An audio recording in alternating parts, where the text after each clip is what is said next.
নেত্রকোনায় বন্যা কবলিত কৃষকদের মাঝে বিনামূল্যে কৃষি উপকরণ বিতরণ করেছে ব্র্যাক। আকস্মিক বন্যায় ক্ষতিগ্রস্ত কৃষকদের পুনর্বাসন ও কৃষি উৎপাদন সচল রাখতে নেত্রকোনার আটপাড়া উপজেলায় বিনামূল্যে কৃষি উপকরণ বিতরণ করেছে ব্র্যাকের মাইক্রো ফাইন্যান্স প্রোগ্রাম। সোমবার দুপুরে উপজেলার অভয়পাশা শাখা অফিসে আয়োজিত এই কর্মসূচিতে ক্ষতিগ্রস্ত কৃষকদের মাঝে ধান বীজ, বিভিন্ন জাতের সবজি বীজ এবং মাছের পোনা বিতরণ করা হয়।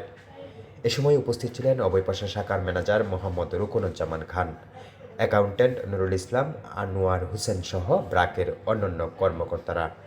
এছাড়াও স্থানীয় গণ্যমান্য ব্যক্তিবর্গ অনুষ্ঠানে অংশ নেন।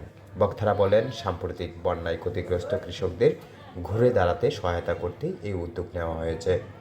মানসম্মত বীজ ও মাছের পোনা বিতরণের মাধ্যমে কৃষকদের ক্ষতি কাটিয়ে উঠতে এবং কৃষি উৎপাদন পুনরায় সচল করতে সহায়তা প্রদান করা হবে।